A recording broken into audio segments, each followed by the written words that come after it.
Russian breakthrough? Questions arise after President Vladimir Putin claims his country has created the first coronavirus vaccine, the first successful one. And all bets may be off for college football. The massive toll a canceled season could have on both college towns and betting stocks like DraftKings.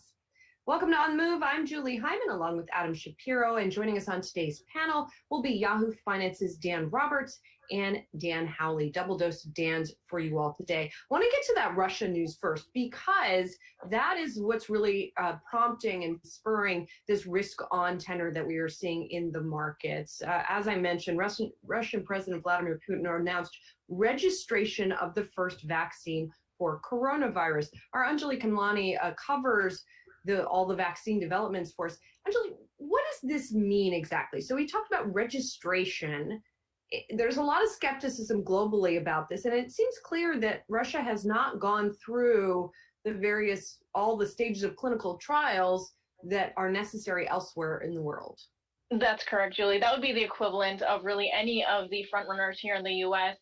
Getting approval for their vaccine right now. What we know is that, generally in this race for a vaccine, the timeline has been condensed when you talk about phase 1 and phase 2 trials, and that is just to test whether or not the vaccine is tolerated and effective to some degree. But really seeing the full effective features of the vaccine and the long-lasting ability of it, that is what takes the time that cannot be rushed, and that's something health experts have repeatedly said. So right now what we've seen is that the Russian government has approved this vaccine based on just those initial stage results, and it's still ongoing in their late stage trials, which is what is happening here in the U.S. as well. And many other frontrunner vaccines are also, in their late stage trials with expected results by the fall. So the fact that we've seen this pretty early is concerning, and we don't have any data to support what the Kremlin is saying. So that's something that everyone is really concerned about. It's the equivalent of really the concerns here in the U.S. where,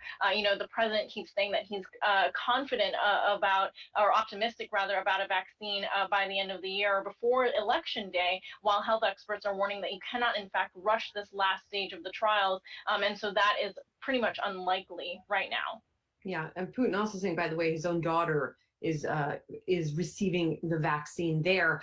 Anjali, meanwhile, here in the U.S., we have seen the pace of new cases slow down to some extent. Do we know why that's happening, and do we know whether it can last? It really is a question of whether or not measures that have been put in place, we've seen increasingly at the state level mask mandates coming out. And so that has certainly helped, as well as some social distancing rules. So with greater adoption of that is what health experts have repeatedly, asked for. With greater adoption of that can continue. Right now, we're seeing cases below 50,000 a day for the second day in a row. And that's a month after they surpassed that mile marker, which, really started some concern among health officials. So whether or not this continues, we'll see. We also know that deaths have been a concern, but we've seen some promising, trends in that respect with, protocols including remdesivir and dexamethasone and proning, which is, laying patients on their stomach. So as more is being understood about the virus and how it spreads, the response to that is key to reducing the trend. Anjali, thank you very much. Right to the big news regarding COVID-19. And the news out of Russia that there may be a vaccine, but Anjali Kamlani, there are some real red flags with this news, right? That's correct, Adam. So we know that the vaccine has been approved by the health ministry in Russia, and President Vladimir Putin has said that it is effective. But what we don't know is the details of the data. And as we've seen the results of the clinical trials here in the U.S., we know that that is a key point in understanding the effectiveness of the vaccine. Now, what we do know is that, again, the federal government there is saying that it is, in fact, effective and will be distributed on a voluntary basis.